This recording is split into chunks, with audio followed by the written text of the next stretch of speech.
예, 12월 둘째 주 우리 하나님 말씀 함께 살펴가도록 하겠습니다. 자, 우리가 지난주까지 이제 예수님의 연대기를 살펴보았는데, 예수님이 누구신지 듣는 것만으로가 아니라 이 사복음서를 읽어가면서 여러분들이 내가 믿는 예수님이 하나님께서 그동안 약속하셨고 그렇게 하나님이 말씀하셨던 그 언약의 성취라는 거, 그래서 그 예수님을 통해 하나님께서 우리를 얼마나 사랑하시는지를 좀 보여주는 것이고, 그리고 그 예수님이 오셔서 하신 말씀이 무엇이며, 그래서 하나님이 처음부터 이루시는 그 언약의 백성들을 통해 함께 약속하셨던 것을 이루어 가시는 그런 하나님의 그 열심을 여러분이 이제 직접 확인할 수 있었기를 바랍니다.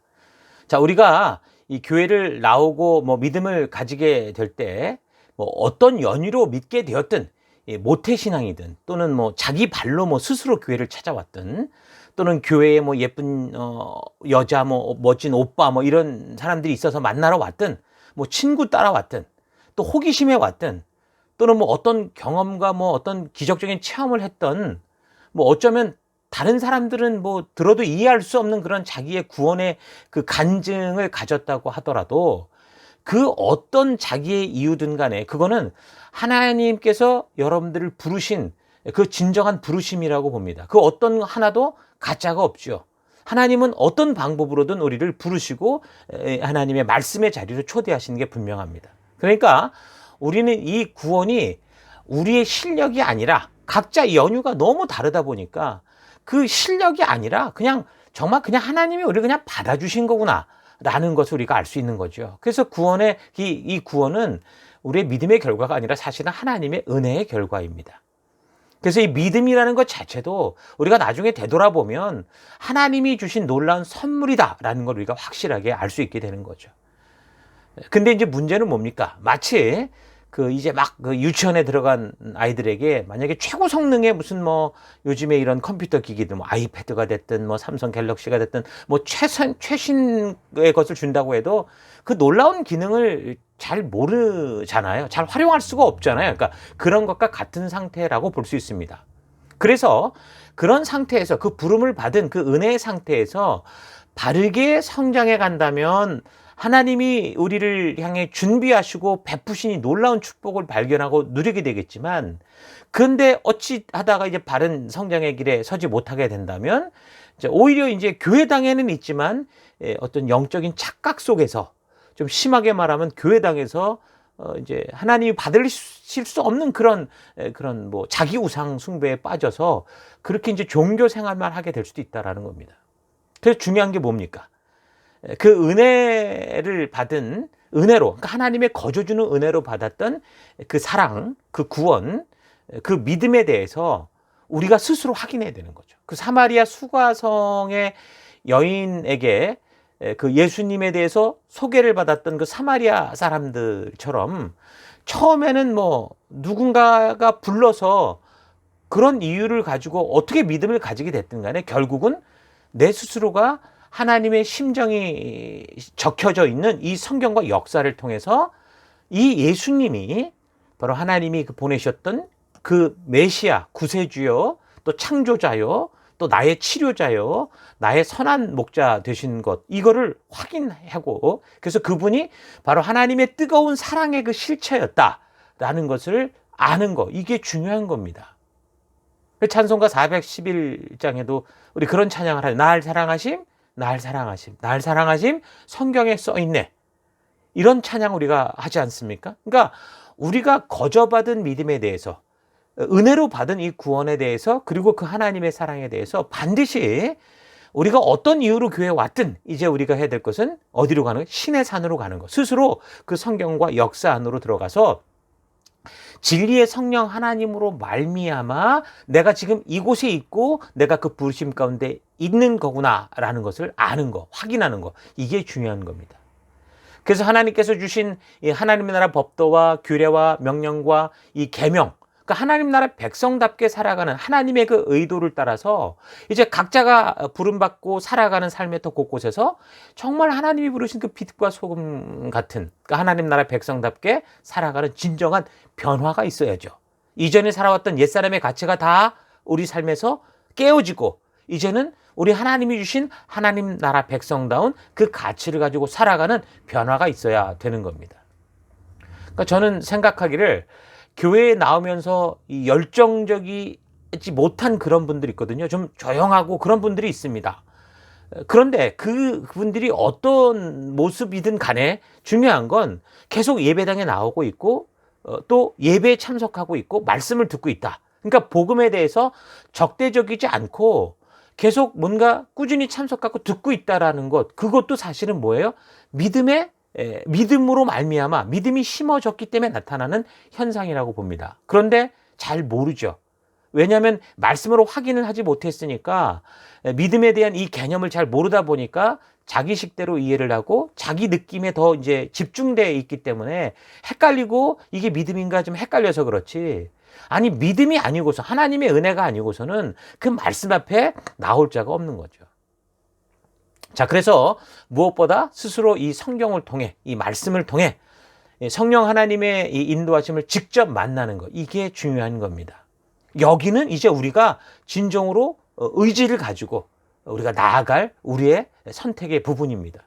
아무리 최고의 신앙적 무슨 특별한 체험을 했다고 해도 그것이 이제 성경과 역사를 통해 그것이 어떻게 해서 이루어진 일인가라는 것을 확인하고 왜 하나님께서 이런 일을 행하셨는가를 알지 못하면 그런 신앙은 오래가지 못합니다.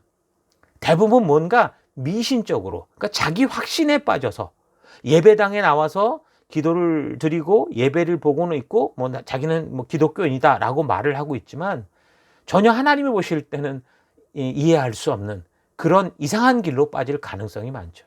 자, 그래서 비록 지금 잘 이해가 되지 않아서 믿어지지 않는다라고 해도 우리가 꾸준히 성경과 역사를 통해 말씀해 주실 이 진리의 성령 하나님, 이 하나님의 도우심을 믿고 말씀을 그래서 읽고 듣고 또 묵상하고 또 지체들과 함께 나눌 때, 아, 내가 이렇게 교회와 연결되고 교회에 나오게 된 것은 이런 하나님의 사랑 때문이었구나라는 것을 깨달아서 결국에는 하나님의 그 진실한 의도, 정말 거듭나는 인생으로 나아갈 수 있게 되는 겁니다. 그때 이제 더 깊은 바른 신앙인으로 성장해 가는 거죠. 그러니까 바른 믿음은 내 느낌이나 또 다른 사람의 어떤 그 확신을 믿는 그런 게 아니라 그 엠마오로 가던 그 두 제자에게 예수님께서 같이 그 길을 걸으시면서 성경과 역사를 풀어서 깨닫게 해주신 것처럼 성경과 역사를 통해서 하나님께서 직접 말씀하신 것을 성령 하나님께서 이끌어 주실 때 그 이끌어 주심으로 말미암아 깨닫게 되는 그 진리를 믿는 것, 그게 이제 바른 믿음이라고 할 수 있는 겁니다. 그래서 느낌을 따라 믿는 것보다 더 중요한 것은 하나님의 말씀, 이 성경에 기록되어 있기 때문에 믿는 그 믿음입니다. 우리의 느낌은 상황과 환경에 따라 달라질 수 있어요. 그러나 성경의 기록은 변하지 않습니다. 그 안에 있는 하나님의 마음은 변치 않는 하나님의 마음이죠. 자, 그래서 말씀을 읽고 묵상할 때 성령 하나님께서 직접 진리로 인도하시는 것을 체험하는 것, 그러기 위해서는 우리가 성경을 읽어야 하고 묵상해야 되고 기도하며 또 우리 지체들과 나눌 수 있는, 그럴 때 성령께서 우리에게 깨닫게 하시는, 이것이 이제 최고의 체험이라고 할 수 있는 거죠.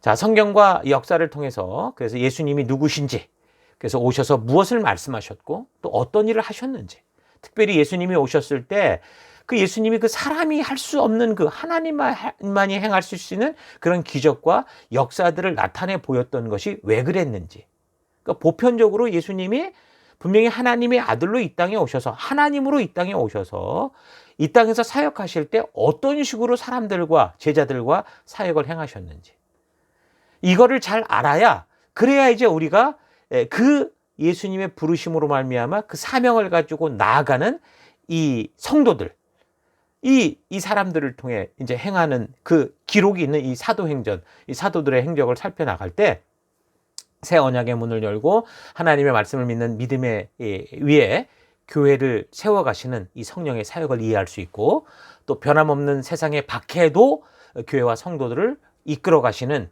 그 하나님의 성령 하나님의 사역을 우리가 바르게 이해할 수 있게 될 겁니다. 자, 우리가 그동안 구약의 역사를 살펴오면서 하나님이 어떤 분이시고 어떻게 일하시는가라는 것을 우리가 살펴왔습니다. 그리고 예수님께서 이 땅에 오셔서 그 약속의 언약의 성취인 예수님께서 이 땅에 오셔서 행하시는 그 사역, 그 방법도 우리가 살펴왔습니다. 그러니까 성부 하나님, 성자 예수님께서 이 전능한 하나님이시면서도 이 땅에서 또 하나님께서 구약에서 사역하실 때도 그 전능한 능력을 마구 신비롭게 사용하면서 그렇게 행하신 분이 아니라 당신이 창조하신 이 창조의 법칙 안에서 인격적인 그런 방법으로 사역을 하셨던 것처럼 이제 성령 하나님께서도 어떻게 하겠습니까? 한 분 하나님이시잖아요. 그러니까 성령 하나님도 사람들을 향해 사역해 나가실 때 이 신약의 이 교회요 하나님의 나라를 이끌어 가실 때 어떻게 합니까? 인격적으로 이 창조의 법칙 안에서 그렇게 사역을 해 가실 거라는 거죠. 억지로 강제적으로 뭔가 이상한 힘으로 그렇게 행해 가시지 않는다라는 겁니다. 그래서 이 성령 행전이다라고 불리는 이 사도행전을 우리가 살피면서 지금 이 원칙은 꼭 잊지 말고 우리가 항상 염두에 두고 살펴가야 될 원칙인 것도 잊지 마십시오. 사실 이 사도행전 이 신약의 부분만이 아니라 성경 전체에서 우리에게 보여주는 이 하나님 되심과 하나님이 어떻게 사역하시는가, 이 원칙, 이 원리는 우리가 꼭 잊지 말아야 되는 겁니다. 하나님은 사람을 통제하고 인격을 점령해서 자신도 모르게 그 사람이 내가 뭔지도 모르게 엄청난 힘으로 뭔가를 그렇게 행하게 하는 그런 식으로 행하지 않습니다. 귀신 같은 경우는 사람을 억지로 조정하고 사람의 인격을 짓눌러서 자기가 원하는 대로 행하게 하려는 그런 이상한 짓을 하죠. 그래서 귀신에 홀린다, 귀신에 씌었다 이런 식으로 이야기를 합니다. 그러나 여러분 어디 성경에 성령에 씌웠다, 성령에 홀렸다 이런 식의 표현이 있습니까? 없습니다. 성령이 우리와 함께 하신다. 우리와 동행하신가. 우리와 대화하신다. 우리에게 감동을 주신다. 그렇게 말하지. 그 성령이 내 안에 억지로 들어와서 나의 의지와 상관없이 어디론가 억지로 일을 시키고 이렇게 질질 끌고 그렇게 하지 않으신다라는 겁니다. 자, 그래서 이 성령 하나님은 그게 강단의 목사가 됐든 셀 모임의 리더가 됐든 그러니까 어쨌든 말씀을 전하는 자들의 그 입을 통해 선포되는 이 말씀, 그러니까 성경과 역사를 풀어가는 이것을 통해서 한 인격을 초대하시는 거예요. 당신의 이야기로, 당신의 삶으로 우리를 창조하셨던 그 자리로 우리를 초대하시는 거죠. 그 성경의 이야기로 우리를 초대하시는 겁니다. 그래서 그 말씀을 통해 그 안에 있는 하나님의 진심, 하나님의 의도를 만나게 해 주신다라는 거 우리가 꼭 잊지 마십시다. 그러니까 많은 사람들은 믿음을 가지는 일에 있어서 뭔가 특별한 경험이나 특별한 체험이 있어야 된다. 그렇게 생각하는 경우가 있습니다. 예수님의 제자 이 도마가 그랬었고 또 구약에 많은 사람이 그랬지만 기드온 같은 사람도 그랬죠.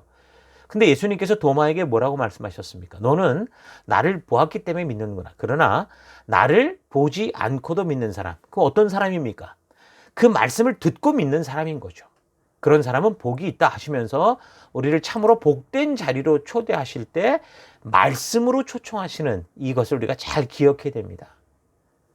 우리를 그 하나님의 말씀, 그 이야기, 성경 안으로 하나님의 진심이 있는 그 역사의 현장으로 우리를 초대하시는 겁니다.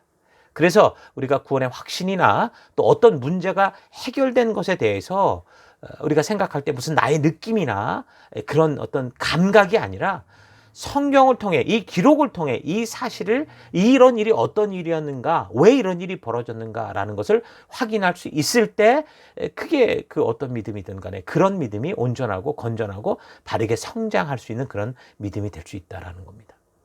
예수님의 시대에 예수님이 그리스도다라고 확신했던 모든 사람들 중에 그것이 이제 선지자들의 입을 통해 약속하신 거다라는 것을 성경으로 역사로 확인한 사람들만이 이제 계속된 믿음의 삶을 살아갈 수 있는 걸 볼 수 있습니다. 우리가 살펴가겠지만 예수님이 이제 승천하신 이후에 그들이 성령을 기다리면서 했던 그 사역, 이 삶들을 잘 보면 바로 이런 일을 하는 거예요. 성경과 역사를 통해 다시 한번 하나님이 아들로 오셨던 예수님이 하신 말씀과 약속과 이 모든 것들을 확인하게 될 때, 그러니까 성경과 역사를 통해 그것이 확신되어질 때 교회가 바르게 성장해 갈 수 있었던 거죠.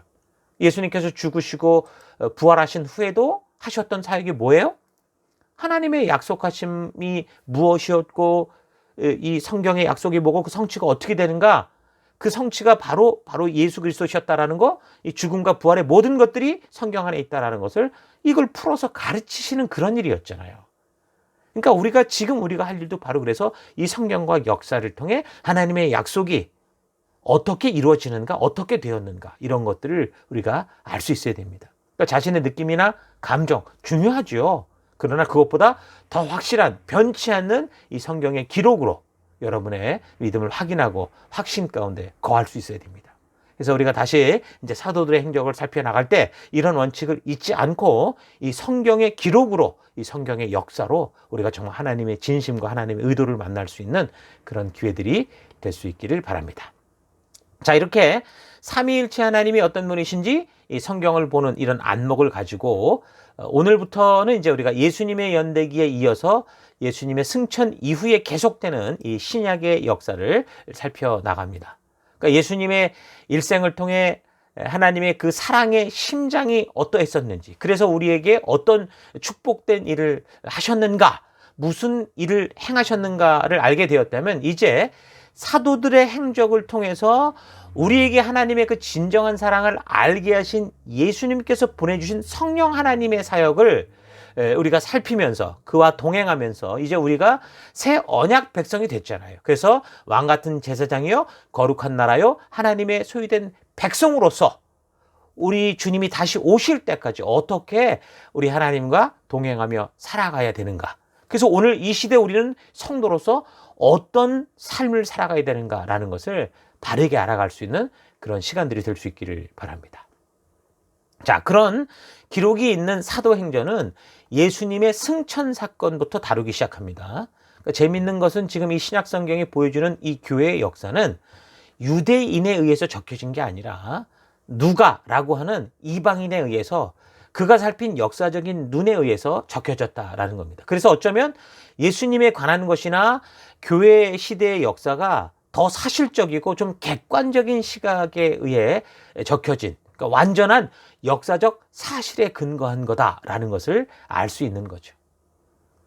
자, 그래서 감난산에서 그렇게 제자들과 사람들이 보는 가운데 승천하신 예수님께서 이제 그 약속하신 성령님이 임하시면서 제자와 성도들이 이제 믿음의 담대함을 가지게 되고, 그리고 이제 초대 믿음의 공동체, 초대 교회가 형성이 되는데, 그 후에 이제 그 공동체, 이 초대 교회는 유대교들의 이제 핍박과 박해를 당하고 그 핍박 속에서 이제 성장해 가기 시작하는 거죠. 그러다가 유대교의 이제 아주 대표적인 박해자라고 할 수 있었던 사울이라는 이 청년을 예수님이 이제 환상 가운데 그를 만나 주시면서 그 사람이 변화됐는데, 그래서 이 사람으로 인해서 사실 이 초대교회 공동체, 이 복음이 아주 새로운 국면을 맞이하게 됩니다. 그동안 열방을 향한 하나님의 뜻이 단지 이 유대 공동체, 유대인들에게만 머물러 있었다고 한다면 이제 그 하나님의 사랑이 온 열방으로 확대되어져 가는 그 이 확산의 일에 이 사도 바울이 아주 폭발적인 일을 하게 되는 겁니다. 이 사람으로부터 시작이 되는 거죠. 그래서 이 바울 사도에 의해 복음이 이제 지중해 전역으로 확대되어져 가기 시작을 하는데, 이 사람이 직접 말씀을 들고 갔던 것이 1차로는 이제 갈라디아 지역, 그리고 이제 2차로는 마케도니아, 그러니까 그리스, 고린도 이런 지역까지, 그리고 3차로는 소아시아, 에베소 지역, 그리고 이제 더 나아가서 그가 이제 끌려가긴 했으나 그러나 로마 지역에까지 이제 이렇게 복음이 확산되고, 결국에는 이 유대인들의 어떤 작은 종교와 같은 것이 그 시대 온 세계의 지배자라고 할 수 있는 로마의 이 로마라는 나라의 그런 중심으로까지 어떻게 들어가는가, 이런 것들을 우리가 볼 수 있게 되는 겁니다. 자, 이런 역사적인 내용을 담고 있는 사도행전은 이제 누가 적었느냐? 누가복음의 저자였던 이 누가가 적었습니다. 이 누가라는 사람에 의해서 누가복음과 사도행전은 이어지는 책이죠. 그래서 한 권의 책으로 봐도 되는 겁니다. 그래서 누가라는 사람이 그래서 계속 적어내려간 그런 이 초대교회의 역사책이다라고 볼 수 있습니다. 항상 말하지만 우리가 이제 성경을 이렇게 살펴나갈 때 한 권 한 권을 살펴나갈 때 이 성경 이 한 권을 누가 적었고 누구에게 적었으며 언제 왜 무엇 때문에 적었는지 이걸 우리가 알아야 그 성경을 읽어갈 때 우리가 바른 큰 이 방향을 바르게 잡고 이해하는 데 도움이 된다고 그랬습니다. 자, 이 사도행전의 저자인 누가, 이 루크, 루카스, 빛나다 이런 뜻인데 사도 바울의 사역을 돕는 이 원래 동역자였습니다. 직업이 의사였고 유대인이 아닌 이제 헬라인이었었죠. 그러니까 정확한 기록은 없지만 아마도 이 바울이 이 누가를 드로아 그 터키에서 이제 유럽으로 넘어가는 그 지역에 있는 드로아라는 곳에서 바울의 이제 2차 전도 여행 때 이제 만난 것으로 보고 동행을 하게 된 것 같습니다. 그래서 그렇게 바울을 만난 후에 이제 바울이 순교하는 때까지 한 번도 이제 바울의 곁을 떠나지 않고 계속 함께 사역을 한 것으로 보입니다. 그러니까 누가는 바울과 동행하면서 복음의 이제 깊은 것을 이해하고 알게 돼서 누가복음이나 사도행전을 기록할 그런 자료들을 계속 정리해 왔던 것 같아요. 그 의사들의 어떤 특성이 좀 꼼꼼함이 있잖아요. 그것처럼. 그래서 누가복음을 보면 다른 복음서의 기자들이 빠뜨린 부분들을 다룹니다. 뭐 예를 들면 예수님의 탄생 기사 정도가 아니라 그 이전에 이제 세례 요한의 출생이 이미 예고된 거기부터 그리고 예수님이 부활하신 후에 이제 승천에 이르기까지 이제 그런 기사들 이런 것들을 역사적으로 아주 잘 전해주고 있죠. 자, 그래서 이제 이 누가가 이 누가복음과 사도행전을 그럼 누구에게 적었는가라고 보면 이 서두에 보면 이 누가가 데오빌로라는 사람에게 이 기록을 보내는 것으로 이렇게 적혀져 있습니다. 그러니까 데오빌로가 누구인지는 정확하지가 않아서 성경학자들의 뭐 여러 가지 추론들이 많이 있는데 누가복음에서는 이 데오빌로 가카라는 이 구체적인 고유명사를 쓰는 거로 봐서 아마도 데오빌로는 그 로마 제국 내의 어떤 그 행정 장관? 뭔가 어떤 통치자, 어떤 직할지 총독 내지는 고위 관직에 있었던, 그러니까 이 기독교 전파와 관련된 뭔가 좀 이 중요한 어떤 연관된 사람이라고 추정해 볼 수 있습니다. 자, 그리고 사도행전은 누가복음이 이 적혀지고 난 다음에 기록된 거라고 볼 수 있겠죠. 그렇게 보면 이제 아마도 AD 60년 또는 61년 말 정도에 이제 기록됐다고 봅니다. 그러니까 기록 시기에 대해서 이제 말들이 많은데 바울이 이제 로마 감옥에서 잠시 풀려났을 때가 있거든요. 나중에 이제 살피겠지만 풀려났을 때 이 여행을 했던 이제 바울에 대한 기록 그런 기록이 없어요. 그리고 AD 70년 로마에 의해서 뭐 예루살렘이 이제 멸망당하는 그런 기록에 대한 언급도 없는 걸로 봐서 이제 그 이전이라고 보는 거죠. 그래서 사도 바울이 로마 감옥에 가택 연금되었을 때쯤 아마 이런 것들이 기록됐을 거다라고 보는 게 맞을 겁니다. 자, 그리고 기록 목적은 이제 편지 서두에 수신자의 이름이 있는 것으로 봐서 이제 바울의 재판에 이제 관련해서 바울의 입장을 어떤 변증하기 위해 데오빌로라고 하는 이 정치적으로 유력한 사람에게 보낸 것일 수 있다고 봅니다.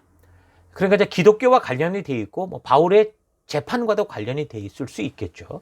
그래서 데오빌로가 로마 정부의 이제 주요 인사라고 하면 바울과 이제 그가 목숨 걸고 바울이 목숨 걸고 전하는 그리스도에 대해서 로마 정부를 대상으로 어떻게 하는 거예요? 정치적인 변증을 하는 거죠. 이게 어떤 거고 뭘 주장하고 있다. 이게 어떤 사실에 근거하고 있다라는 사실적 이 상황들을 증거들을 말해주는 거라고 볼 수 있습니다. 그래서 이제 더불어서 이방인들이 이제 기독교, 바로 메시아, 하나님의 아들이 이 땅에 오셨다라는 이 사실을 알게 하는 그런 전파의 목적도 있었을 거라고 볼 수 있겠죠. 그래서 누가가 적은 이 두 권의 책은 다른 어떤 복음서보다 역사적인 시각과 사실적인 근거를 통해서 이 그리스도를 보여주는 것. 그러니까 이방인의, 그러니까 제3자에 의해서 사건이 조사되어지고 그것이 보고되어지고 이런 거라고 볼 수 있습니다. 자, 무엇보다 이 사도행전은 성령 행전이다라고 할 만큼 예수님께서 보내신 그 보혜사 성령의 역사를 보여주는데요. 예수님께서 약속하신 성령님께서 어떻게 이 교회 가운데, 그러니까 사도들 가운데 임하셔서 그들을 통해 어떻게 이제 새 언약의 성취를 이루시고 하나님 나라를 확장해 가시는가. 그래서 이제 죽어가는 이 심령들을 어떻게 그 잃어버린 영혼들을 하나님 나라 백성으로 부르시고자 하는가.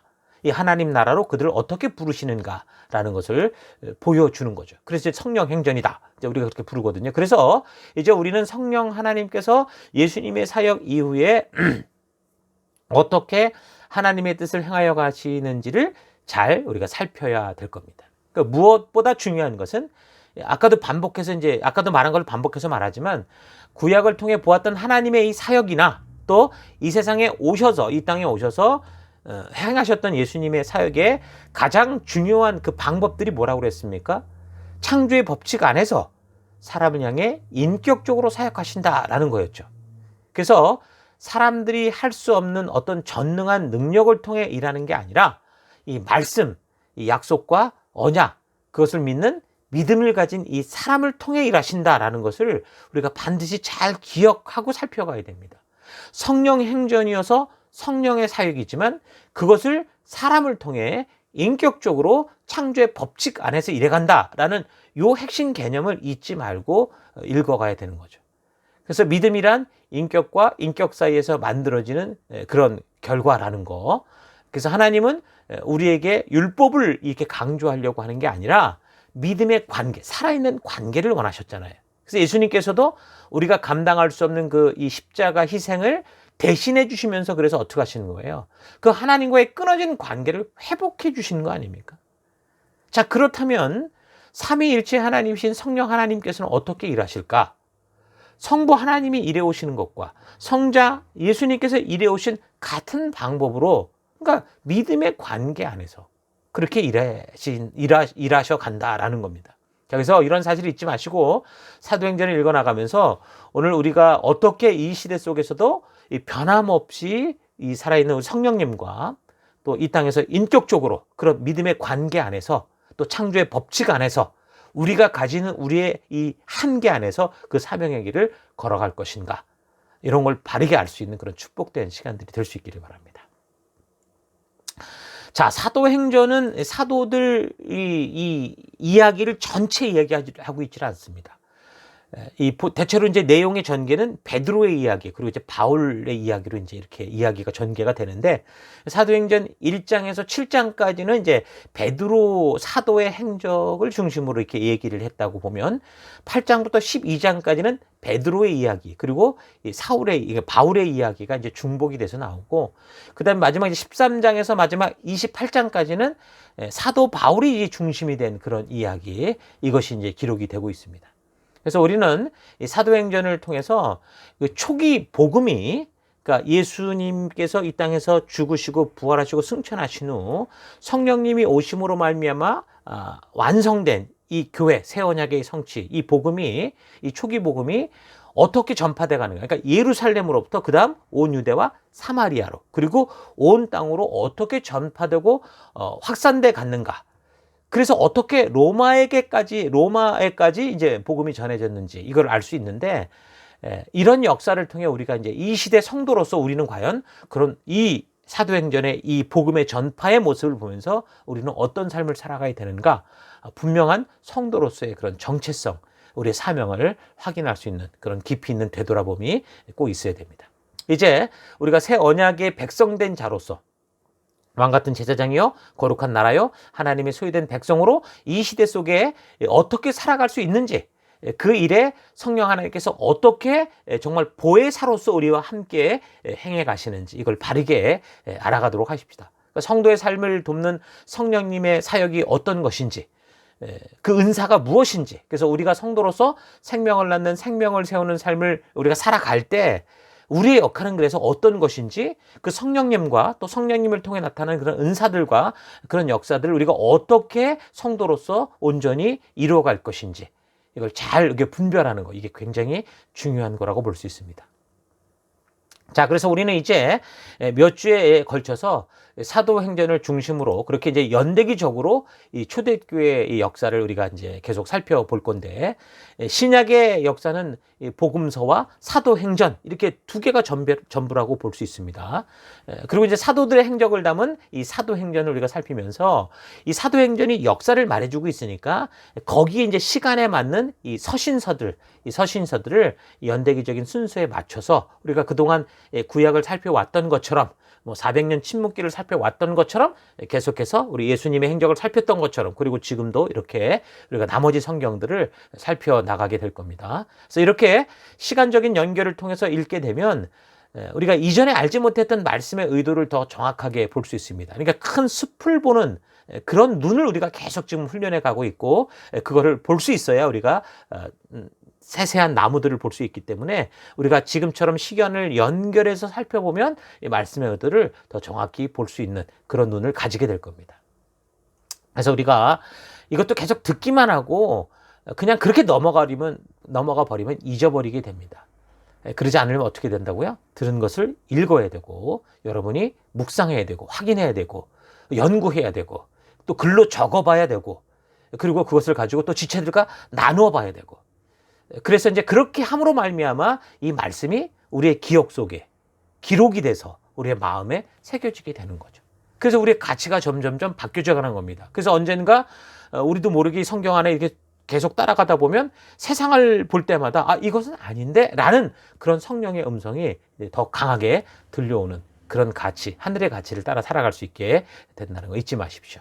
그렇게 될 때 우리가 진정으로 이 어두운 땅이지만 이곳에서 우리는 하나님이 주신 참된 자유와 축복을 누리며 빛된 삶을 살아가게 될 수 있는 겁니다. 자, 그리고 이제 이런 말씀들을 잘 이해하기 위해서 또 우리가 항상 말하지만 예수님의 행적과 관련된 그 지도, 또 뭐 우리가 이 복음서와 관련된 지도, 이런 부분들을 항상 잘 염두에 두고 있어야 됩니다. 예수님과 관련된 지도는 그렇게 많지 않았죠. 한 200km 내외라고 그랬잖아요. 갈릴리 지역과 유대 지역. 그러니까 팔레스타인 지역이 전부였다고 보면 이제 사도들은 이제 점점 예루살렘과 온 유대와 사마리아, 그리고 땅 끝으로 점점 확산돼 가는 그런 지도기 때문에, 그래서 이제 지역이 훨씬 확산이 됩니다. 그래서 여기 이제 지도 이 파워포인트를 참고해 주시면 이제 이런 사도들의 확산 사역 범위가 점점점 넓어지는 것을 볼 수 있는데, 뭐 그래도 우리가 몇 가지만 잘 보면 충분히 우리가 신약을 살펴가는 데 있어 혼란 없이 잘 살펴갈 수 있을 겁니다. 그래서 여러분들이 이 관련된 지도들과 항상 좀 친숙해지고 좀 익숙해지십시오. 그렇게 되면 혹시 여러분들이 뭐 여행으로 저 로마, 그러니까 이탈리아를 가시든, 또는 뭐 그리스를 가시든, 또는 터키를 가시든, 또 우리가 가는 곳마다 우리 이 복음의 흔적을 우리가 또 새롭게 느껴가면서 또 살아있는 복음을 만날 수 있는 그런 기회가 될 수도 있을 겁니다. 자, 이 정도면 이제 사도행전 서론에 대한 우리가 사도행전을 살펴갈 수 있는 준비가 됐다고 보는데, 자, 우리가 지금 살폈던 것을 잘 기억하시면서 우리 이제 오늘 1장까지만 좀 살펴보도록 하겠습니다. 1장 1절, 데오빌로요, 내가 먼저 쓴 글에는, 누가복음이죠, 이게 지금. 내가 먼저 쓴 글이 바로 누가복음입니다. 무릇 예수께서 행하시며 가르치시기를 시작하심부터 그가 택하신 사도들에게 성령으로 명하시고 승천하신 날까지의 일을 기록하였노라. 그가 고난받으신 후에, 그러니까 십자가에 죽으신 후에 또한 그들에게 확실한 많은 증거로 친히 살아계심을 나타내사, 그러니까 부활하셨다는 거거든요. 그리고 40일 동안 그들에게 보이시며 하나님 나라의 일을 말씀하시니라. 그러니까 죽으시고 부활하신 후에 40일 동안 이 지상에서 이런 사역을 하셨다라는 것을 이제 말해주고 있는 거죠. 그러니까 예수님을 따르던 사람들이 예수님께서 이제 큰 일을 할 줄 알았는데 그냥 자기들 생각대로 되지 않고 사실 허무하게 십자가에 못 박혀 죽게 되니까 지금 제자들을 비롯해서 다 흩어져 도망가고 말았는데, 그런데 이제 예수님이 부활하시면서 이제 이 사람들을 부르시기 시작했죠, 또. 그래서 예수님께서 40일 동안 이 땅에 계시면서 제자를 비롯한 여러 사람들을 만나 주셨고, 그래서 이제 메시아의 임재와 그 행하실 일들이 무엇이었는지 이 성경을 통해 알게 해주시면서 일깨우시는, 그래서 그들에게 사명을 알게 하시는 그런 일을 하셨던 겁니다. 그런데도 지금 제자들이 이제 또 계속 보면 질문을 할 때, 그러니까 부활하신 예수님을 보고 또다시 아직도 그 하나님 나라의 큰 그림을 보지 못하는 그 좀 연약한 모습을 볼 수 있는데, 6절, 그들이 모였을 때 예수께 여쭈어 주께서 이스라엘 나라를 회복하심이 이때니까 하니, 그러니까 제자들 전부가 이런 것이 궁금했는지 모르지만 여전히 사람들은 어떤 거예요? 자기들이 생각하는 그 이 나라, 자기들의 민족의 회복, 그러니까 진정한 하나님이 말씀하시고 하나님이 계시해 주시는 그 하나님의 나라가 아니라 자꾸 이스라엘이라는 어떤 한 나라의 회복을 기대하는 그런 걸 볼 수 있죠. 그래서 그 나라가 회복되면 뭐 자신들이 이제 이 권력의 자리에 앉게 될 거다라는 그런 환상에 빠져 있었던 것 같습니다.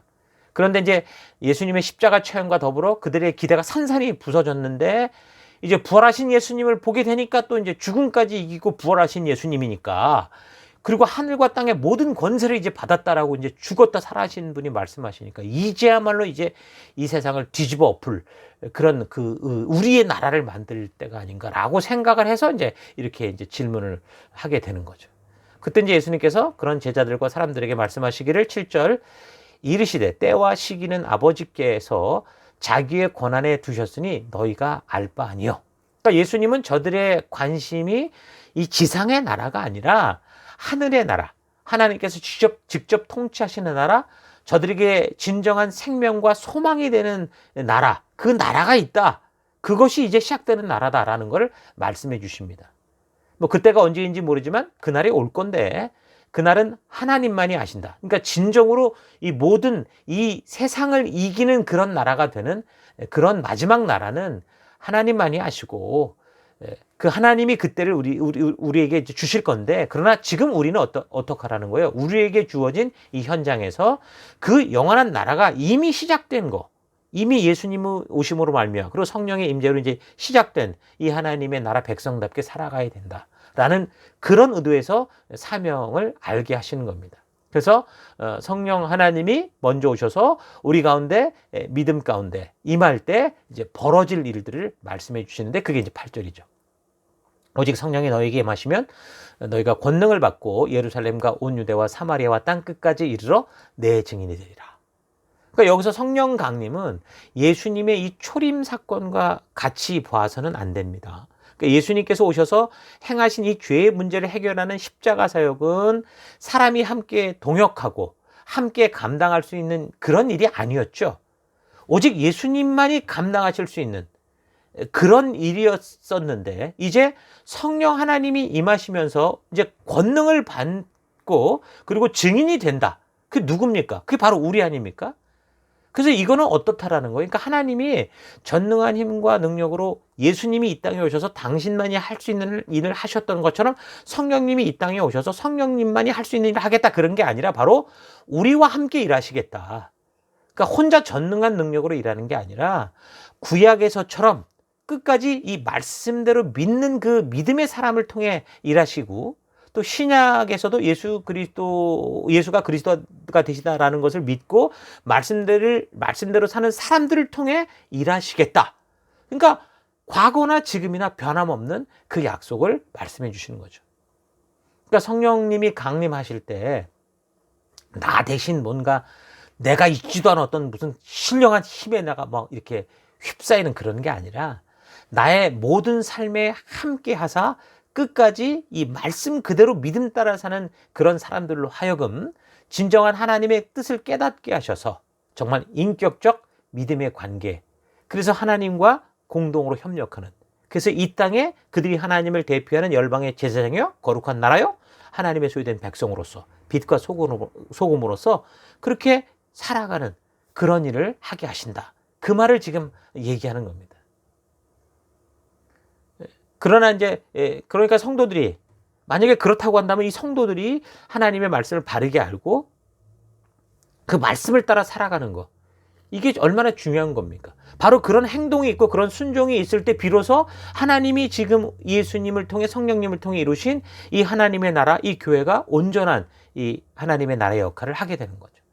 그래서 성령이 강림하여 우리와 함께하여 주시는 이 새 언약의 시대를 사는 성도는 그래서 각자의 삶의 현장에서 또 각자의 교회에서 각 셀에서 예수님이 보여주신 하나님 말씀대로 순종하는 그 길을 따라서 한 생명에게 하나님의 진심을 전하는 그런 증인된 삶을 살아가는 것, 그게 바로 성도의 바른 존재의 모습이고 오늘 이 시대 우리가 이 땅에 존재하는 이유다라는 거 잊지 말아야 됩니다. 그런데 오늘날 이 같은 사명을 받고 있는 우리는 너무도 이제 자기 안에서만 노닥거리고 있는 건 아닌가, 우리가 생각해 볼 필요가 있습니다. 이 지상의 나라에서 한 자리 차지하는, 그러니까 제자들 또 그 시대 그 예수님을 막 쫓아다니던 그런 사람들과 같은 그런 모습으로 오늘 우리가 또 다시 어떻게 변질되지는 않았는가 생각해 봐야 됩니다. 성도들은 늘 자신이 부족하다고 하면서 하나님의 영원한 나라에 관해서는 늘 영적인 어린아이로 아무것도 못해요, 우리 주님이 다 해주세요, 이런 식으로 평생을 늙어가는 걸 봅니다. 교회가 성경을 그래서 가르치는 것도 이게 너무 비능률적이어서 평생을 가르쳐도 이거 안 될 것 같다. 그래서 오히려 복음의 사명을 가지고 이 지상 나라에서 우리가 잘 먹고 잘 사는 그런 방법을 찾아보자, 이런 식으로 가르치는 게 일수고, 그래서 진정으로 하나님의 마음이 담긴 이 성경을 전하기보다는 이거는 다 아는 거니까 라고 말하면서 이제 뭔가 그 장로들의 유전을 따라 살아가는 그런 비슷한 현상들이 나타나고 있다는 거죠. 그래서 마치 이런 복음에 대한 일들, 이거 전도하는 일들은 목사나 선교사나 몇몇 열심히 있는 사람들이 하는 것처럼 그렇게 되어버렸고, 많은 성도들, 많은 교인들은 교회당만 왔다 갔다 하면서 그들이 만들어 놓은 어떤 그 문화 속에 잠깐 거쳤다가 그냥 가는, 마음의 그런 무거운 짐만 좀 털어버리고 가는 그런 식의 분위기더라는 거죠. 많은 교회와 사람들이 지상의 나라에서는 대접받는 이 대형 예배당을 짓는, 그냥 거룩하고 이런 괜찮을 것 같은 그런 이 교회당을 짓는 일에만 집착해 있고, 그리고 어떤 편리한 프로그램, 그저 왔다가 그냥 마음의 위로받고 잠깐의 깨달음을 갖고 그러고 돌아가는 그런 식의 어떤 패턴에 갇혀버린 겁니다. 예수님은 하나님 나라를 위해서 일하도록 우리를 부르셨고 우리를 통해 일하시겠다고 하셨는데, 우리가 달려나갈 길은 땅끝으로 가야 되는데 땅끝은 고사하고 각자의 교회 안에 그냥 성 쌓는 것처럼 그렇게 모여서 자기들끼리 복닥거리고 자기들끼리 싸우고 자기들끼리 상처받는 그런 함정에 빠져 있는 경우가 오늘 너무 많은 것 같지 않습니까? 한 사람을 섬기는 게 우리의 사명인데 그 한 사람을 섬기는 걸 힘들어하고, 자기들끼리 평안 공간을 만들어서 이제 개토를 만든다고 그러죠. 개토를 쌓고 있는 경우가 너무 많다는 겁니다. 예수를 믿고 나는 성도라고 하면서도 예수님께서 주신 이 사명에 대해서는 아예 개념이 없습니다. 나를 어떻게 부르셨고 나를 왜 교회라 말하는지 그 개념이 없죠. 그래서 교회를 오래 다니는 사람일수록 처음부터 이런 사명을 제대로 교육받지 않은 상태에서 그렇게만 왔다 갔다 하다 보니까 이런 성도의 존재의 목적을 이제 바르게 가르쳐줘도 이제 그게 이제 거부감이 느껴지고, 마치 그 예수님 시대에 이 바리새인들이 예수님이 오셔서 바른 이 성경을 가르칠 때 그들이 거부했던 것처럼 참 안타깝게 오늘날에도 비슷한 현상들이 나타납니다. 성경을 통해, 역사를 통해 진정 우리가 알아야 될 것을 알게 하고, 그래서 우리가 행해야 될 것을 말해줄 때, 좀 한 사람을 섬겨가는 그 생명을 낳는 생명의 일이, 이건 선택이 아니고 1년간 교사로서 섬기는 일이 아니라 우리가 평생 하나님 나라 가는 날까지 해야 될 우리의 사명이라는 걸 말해주면 힘들어하고 어려워하고 다 피해가죠. 심지어는 오히려 그렇게 하고자 하는 일들을 자꾸 막고, 그러면 교회에 사람이 안 모인다 그러면서 그냥 교회를 어떤 서비스 그런 어떤 업체처럼 만들려는 경우가 많습니다. 새 언약의 주인이시고 이 교회의 주인이신 예수님께서 교회인 성도들에게 주신 이 지상 최대의 명령, 우리가 이 생명을 낳는 생명을 세워가며 열방으로 나아가는 이 사명을 여러분 잊지 마시고, 우리가 셀 속에서도 우리가 자꾸 고인물이 되지 않도록 여러분 힘쓰십시다. 애쓰십시다. 이건 누군가가 할 일이 아니라 우리가 해야 될 일이다 라는 거 잊지 마시고 그 길로 걷는 여러분과 제가 됐으면 좋겠습니다. 오늘날 한국 교회와 성도들이 겪는 이 큰 환난이 뭘까? 가장 큰 시험이 뭘까? 그건 배부름이라고 봅니다. 살만해진 것이 가장 큰 시련이고, 사탄이 가장 적절하게 활용하는 그런 이 만몬의 유혹인 거죠. 그래서 교회는 적당한 환난이나 핍박이 항상 있어야 이 성장의 활력소가 되는 것을 우리가 알 수 있습니다.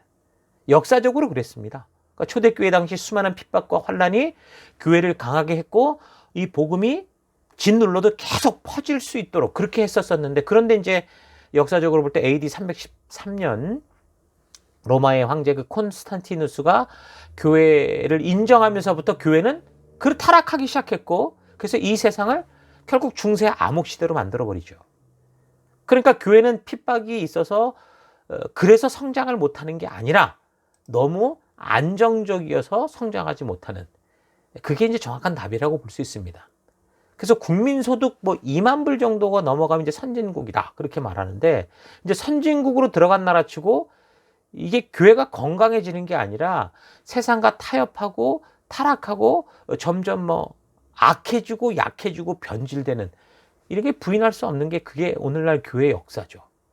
그러니까 지금 복음의 종주국이라고 하는 데서부터 지금 무슨 동성연애를 인정한다느니 뭐 이상한 일들이 계속 벌어지고 있습니다.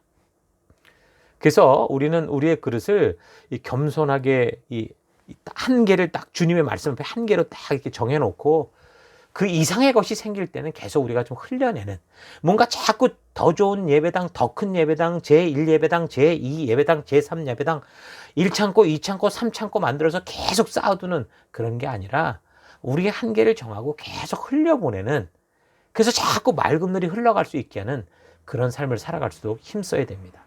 그러니까 초대교회가 생성되고 이 사도들 그리고 사도 바울의 헌신으로 교회가 확장될 때부터 시작해서 이 AD 313년 이 콘스탄티누스 황제가 기독교 자유를 선포할 때까지 사실 거의 예배당 개념이 없었습니다. 예배당 정말 그 예루살렘 중심은 그 유대인들이 다 이 다스리고 있었고, 그럼 교회가 어디서 모입니까? 그러니까 전부 여기저기 이 집 저 집을 돌아다니면서 모였겠죠. 예배당 개념이 없었습니다.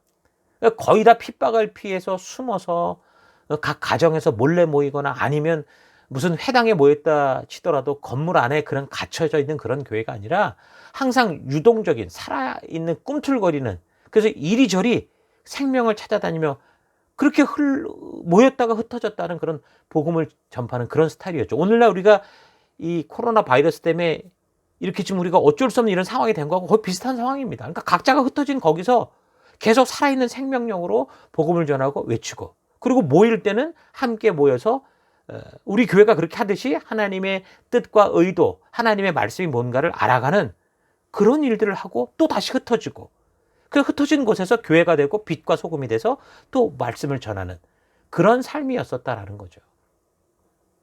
지금도 교회가 이 핍박당하는 그런 나라들을 보면 우리가 좀 편안한 나라에 살면서 참 안타깝게 느끼지만 사실 그곳에 더 순수하고 정결한 그런 신앙의 모습이 있는 것을 볼 수 있습니다. 오히려 잘 먹고 잘 사는 우리 이 동네, 우리 이런 나라들에 보면 오히려 더 변질됐고 타락했고 정말 종교라고밖에 말할 수 없는 그런 모습일 때가 더 많죠.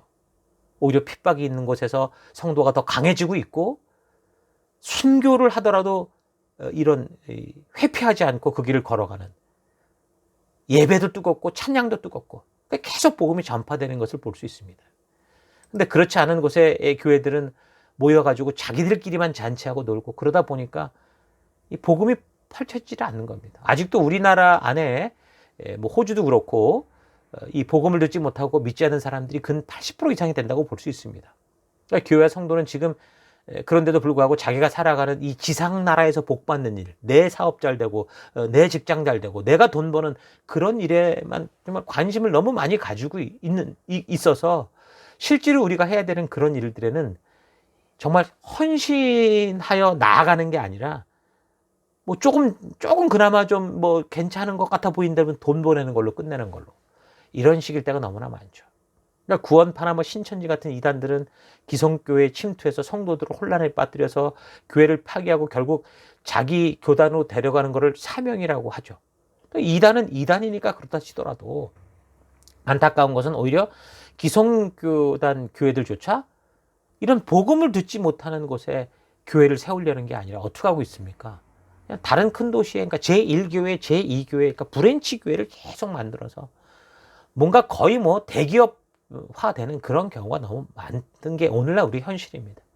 그리고 우리가 그래서 이런 부분 안에서 과연 우리가 이 지금 예수님이 이 사도행전 1장 8절에 이 말씀하시는 이 말씀을 통해 우리가 과연 어떤 존재로 서야 될지 우리가 좀 깊이 생각해 볼 필요가 있습니다. 그리고 또 한 가지, 그래서 이제 우리가 보냄을 받은 자로서 전도라는 것에 대해서 생각해 볼 때 뭐 몇 번을 말씀드려왔던 것 같은데요. 그동안 많은 교인들이 사람들을 교회로 모시고 오려고 노력했던 것이 사실이지 않습니까?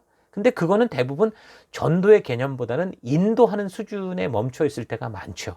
그러니까 그리스도를 전하는 것과 교회로 인도하는 것은 다른 겁니다.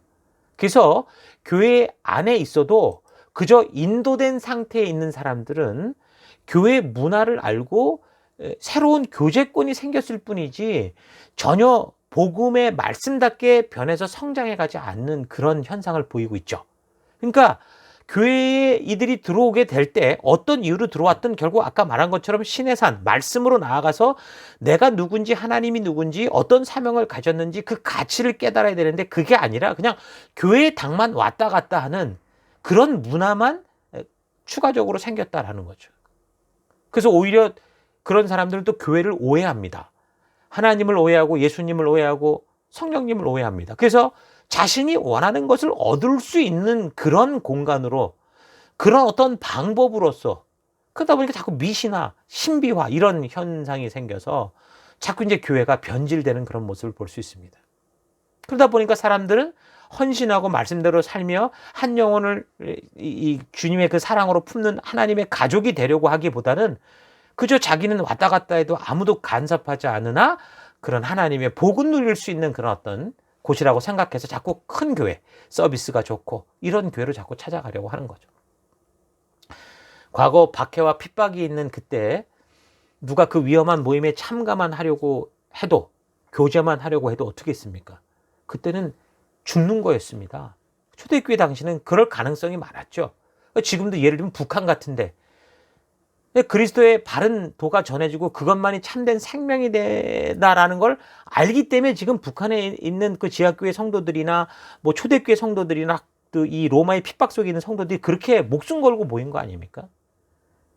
그러니까 이것이 진짜 전도라는 거죠. 오늘날 우리 교회들은 과거 초대교회처럼 개인이 교회를 개척할 수 있는 그런 시대도 아니고 여러 가지로 복음이 바르게 전파되는 일에 지금 발목이 잡혀 있는 실정이고 그래서 결과적으로 우리가 교회 생활을 잘하는 것 같기는 한데 열심인 것 같은데 사실은 본질적인 우리의 부르심 정말 우리가 뛰쳐나가야 되고 열방으로 가야 되는 이런 일과는 굉장히 멀어진 걸 봅니다. 그래서 우리가 깨어 있어야 됩니다. 언젠가 성장하면 순종하는 게 아니라 지금 내가 처한 상황 이 환경이 어떠하더라도 그 삶 속에서 예수님께서 주신 지금 이 사도행전 1장 8장에 말씀하시는 이 사명에 순종하는 거, 생명을 낳는 생명을 세워가는 그 일을 해가는 거. 우리가 교회로 모여서 각자의 삶의 터에서 이런 그 어떤 환경 속에서도 그 일을 해가는 거. 그게 바로 우리의 존재 이유인 겁니다. 이렇게 우리가 우리의 부르심을 알고 깨어나야 되는 거죠.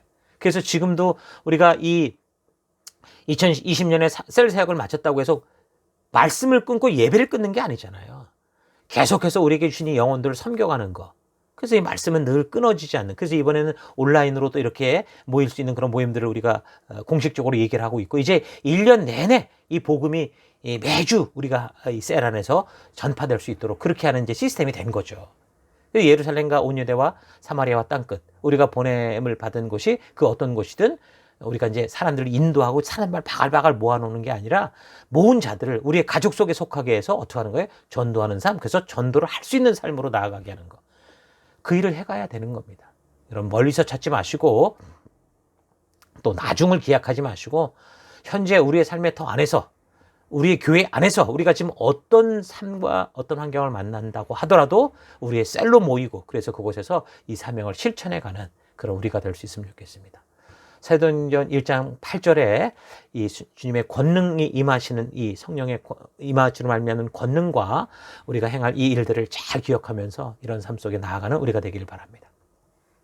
자, 계속해서 10절 올라가실 때 제자들이 자세히 하늘을 쳐다보고 있는데 이제 승천하실 때죠. 흰옷 입은 두 사람이 그들 곁에 서서 이르되 갈릴리 사람들아 어찌하여 서서 하늘을 쳐다보느냐 너희 가운데서 하늘로 올려주신 이 예수는 하늘로 가심을 본 그대로 오시리라 하였느니라. 그러니까 예수님은 반드시 다시 이 땅에 오실 것, 재림의 주로 오실 거라고 분명히 말을 하는데 그때는 구원의 주가 아니라 어떻게 해요? 심판의 주로 오신다라는 거죠. 그래서 12절 제자들이 감람원이라 하는 산으로부터 예루살렘에 돌아오니 이 산은 예루살렘에서 가까워 안식일에 가기에 알맞은 길이라. 그러니까 예루살렘에서 베다니까지가 3km. 그리고 이제 요 감람산까지는 1km다. 그렇게 얘기를 했었었죠. 13절. 들어가 그들이 유하는 다락방으로 올라가니 이제 마가의 다락방이겠죠. 베드로, 요한, 야고보, 안드레와 빌립, 도마, 바돌로메, 마테와 및 알페오의 아들 야고보, 셀로신 시몬. 셀로신이라는 것은 이제 이 혁명당을 말하는 겁니다. 야고보의 아들 유다가 거기 있어. 그렇게 얘기를 합니다. 그러니까 예수님을 팔았던 가룟 유다만 빠졌는데, 이 가룟 유다는 스스로 죄책감에 빠져서 자살하고 말았죠. 그리고 다른 제자들은 이제 부활한 예수님을 몇 번 봤어도 결국 흩어져서 뭐 물고기를 잡으러 간다던가 이제 다 고향으로 갔다가 부활하신 예수님이 일일이 찾아다니시면서 어떻게 한 거예요? 말씀으로 다시 깨우치시고 세운 후에 이제는 다른 곳으로 가지 않고 이제 사명을 위한 그 예수님의 그 말씀대로 순종하는 그 자리에 이제 함께 모인 겁니다. 정말 예수님께서 말씀하셨던 것처럼 예수님께서 위에서부터 오신 분인가라는, 아까 말한 것처럼 그분의 말씀이 맞냐, 그분이 그분이냐라는 것을 거기 보면 모세의 율법과 선지자들의 글을 통해 확신을 해갔다라고 얘기를 하고 있습니다. 그래서 그 명령과 약속을 믿고 그 말씀대로 곧 다시 오실 것을, 정말 그 재림의 약속을 믿고 이제 순종하는, 가장 먼저 성령을 기다리는 그런 삶을 시작한 거죠. 14절, 여자들과 예수의 어머니 마리아와 예수의 아웃들과 더불어 마음을 같이하여 오로지 기도에 힘쓰더라. 그러니까 많은 사람들이 지금 오로지 기도에 힘을 썼다라고 하는 거는 이제 승천하신 예수님과 소통할 수 있는 길이 기도밖에는 없었기 때문에 더욱 그런 기도에 힘을 쏟았다라는 건데, 그러나 무슨 생업을 포기하고 아무것도 안 하고 무슨 여기 이제 뭐 종말론 때문에 그 맨날 그 뭐 이제 곧 오신다 그러면서 아무것도 안 하고 모이는 그런 사람들처럼 그렇게 행동했다, 그런 말을 하는 게 아닙니다. 15절부터 보면 이 베드로가 모인 사람들과 함께 지금 우리가 목격한 이런 일들은 이미 성경에 예언됐던 것이 성취된 거다라고 하면서 이 성경의 증거들을 연구하고 확인하고 확신해서 어떻게 한 거예요? 함께 나눴다라는 거예요. 그리고 또 사도들 중에 이제 가룟 유다 같은 사람이 이제 죽었으니까 그 빈자리를 채우기 위해서 마띠아라는 사람을 또 사도로 뽑는 그런 일들도 했던 걸 볼 수 있죠. 그러니까 모인 사람의 숫자도 무슨 뭐 거기에 고정적으로 120명만 모였다 그런 게 아니라, 아마도 그 삶의 형태에 따라서 어쨌든 이 삶의 모든 중심이 이 마가의 다락방이 어떤 본부처럼 됐을 거고, 그래서 그것을 계속 중심으로 그들의 삶은, 빛된 삶은 계속됐다라는 거죠. 그러니까 지금 예수님께서 말씀하신 그 위로부터 성령의 능력이 임할 때까지, 그러니까 언제일지 모르잖아요. 그렇지만 자신들의 삶의 중심이 이제 어떻다는 거예요? 자기 중심이고 내가 살아가는 게 중심이 아니라 내가 어떤 삶을 살아가든지 하나님의 약속, 예수님의 약속, 그 말씀 중심의 삶이 됐다라는 겁니다. 이게 우리가 배울 바입니다. 오늘날도 우리가 여러분의 삶의, 각자의 삶의 그 터에서 열심히 부지런히 사셔야 됩니다. 그러나 자기 중심적이고 내 배를 채우기 위한, 먹고 살기 위한 생존만이 아니라 그 상황을 뛰어넘어 하나님 주신 약속의 증인으로서, 언약의 증인으로서 살아가는 그 삶의 터가 여러분의 직장, 직업, 사업, 그런 곳이 돼야 된다. 가정이 돼야 된다라는 거죠.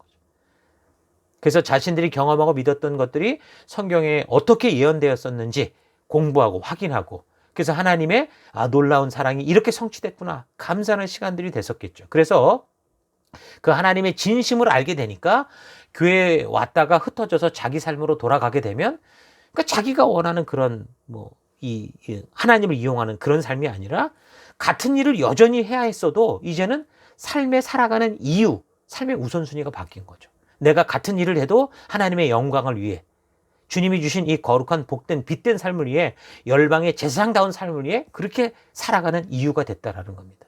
여러분이 왜 사업을 하시고 왜 직업을 가지셨습니까? 바로 이 하나님의 영광을 위해 가졌다라는 걸 잊지 마시기 바랍니다.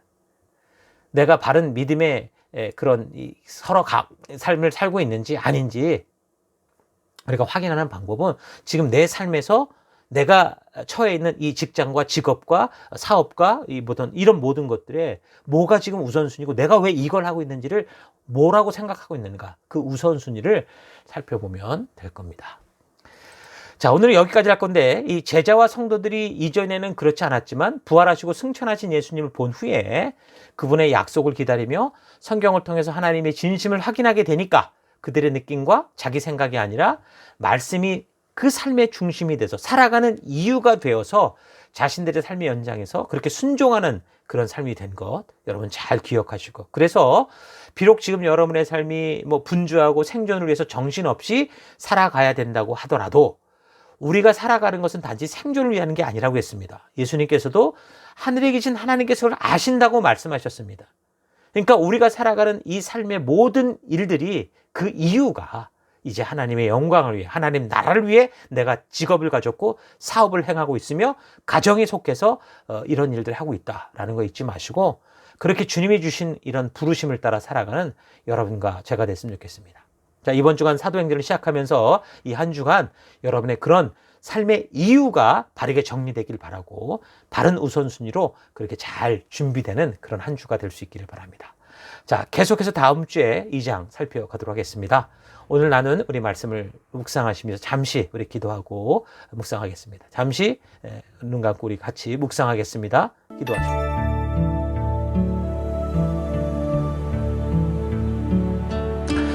여러분은 각자의 삶의 터에서 열심히 살아가는 이유가 무엇입니까? 오늘 이 사도행전 1장 8절, 성령이 너희에게 임하시면 너희가 권능을 받고 예루살렘과 온 유대와 사마리아에서 그리고 마침내 땅끝에까지 내 증인이 될 거다라고 하는 것은 단지 그때 제자들과 유대인들에게만 말씀하신 게 아니라 이제 예수를 그리스도로 믿고 그의 말씀대로 순종하고자 하는 모든 성도들에게 해당하는 말씀이라는 거 우리가 잊지 말아야 됩니다. 그래서 우리는 우리 모든 삶의 이유가, 각자 살아가는 삶의 모든 이유가 우리가 어떤 일을 하게 되든지 그 이유는 바로 예수님이 우리에게 명하신 이 사명을 이루기 위한 것이다라는 사실을 바르고 온전하게 알아야 되죠. 사업을 하든 직장을 다니든 공부를 하든 가정을 섬기든 그 무엇을 하든지 우리가 그 어떤 것을 하든지 그 이유는 뭡니까? 바로 증인된 삶을 살기 위한 것이다 라는 것입니다. 나는 지금 어떻게 살아가고 있는가를 여러분 스스로가 좀 잘 진단하려면 지금 하나님의 말씀이 내 중심에 제대로 기록되고 있고 또 하나님과 동행하는 삶을 사는 삶인지, 내 삶의 현장에서 지금 내가 살아간 삶의 우선순위가 뭔지, 무엇을 먼저 생각하고 있는지를 생각해 보면 아마 여러분들의 상태를 알 수 있을 겁니다.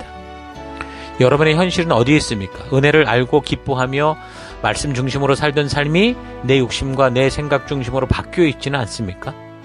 성령 하나님께서 강림하시며 이제 하나님께서 역사 속에서 해오시던 것처럼 끝까지 믿는 사람들을 통해 일하시겠다는 것을 확실하게 지금 분명하게 말씀해 주시는 것을 우리가 살폈는데, 예수님께서도 그래서 하나님의 뜻대로 순종하는 삶을 이 땅에서 보여주실 때 성령으로 인한 놀라운 역사들을 보여주셨던 것처럼 우리도 이 시대를 살아가면서 예수님처럼 정말 우리가 이 땅을 살아갈 때 하나님의 뜻대로 순종하는 그런 성도의 삶을 살아갈 때 우리와 함께 하시는 성령 하나님께서 크고 놀라운 일을 행하시는 그런 놀라운 역사들을 우리가 보게 될 겁니다.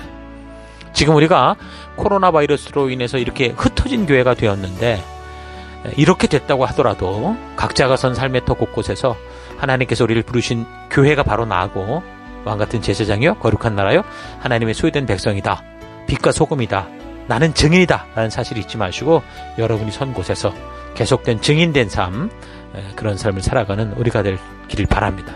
이 시간 그런 결단을 가지고 함께 기도하기 원하는 것은, 하나님은 나를 증인으로 부르셨는데 그 증인된 삶을 잊고 교회 생활만 하고 사회 생활만 하고 종교 생활만 하며 살아온 것을 회개합니다.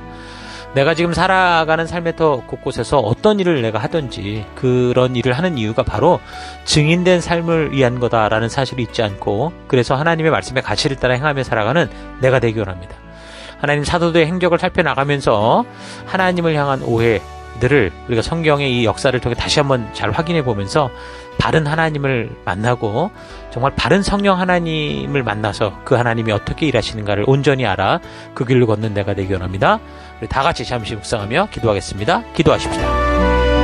하나님은 나를 이 땅에 증인으로 부르셨고 그렇게 구원한 주의 백성으로 거룩하게 구별하여 세우셨는데, 하나님 그런 증인된 삶의 이 정체성을 잊고 그저 그냥 교회 생활, 교회당 생활, 사회 생활, 종교 생활로만 그렇게 살아왔던 것을 회개합니다. 내가 지금 살아가는 삶의 더 곳곳에서 어떤 일을 하든지 그런 일을 하는 이유가, 내가 그곳에 있는 이유가 바로 증인된 삶을 위한 것이라는 사실을 잊지 않고, 그래서 하나님의 말씀의 가치를 따라 내가 선 곳에서 그대로 행하며 살아가는 그런 내가 되기 원합니다. 우리가 이 사도들의 행적을 이제 살펴나가게 되는데, 또 이 역사를 통해서 하나님을 향한 오해, 또 성령을 향한 오해, 이 모든 것들을 우리가 바르게 좀 깨닫고 온전히 알게 돼서 좀 하나님 나를 부르신 그 부르심의 정체성에 맞는 그런 온전한 증인으로 회복되는, 하나님 온전히 증인으로 훈련되는, 그렇게 용기 있게 나아가는 우리가 될 수 있도록 인도하여 주옵소서. 그 길로 이끄시고 인도하신 하나님 감사드리고 예수님 이름으로 기도했습니다. 아멘.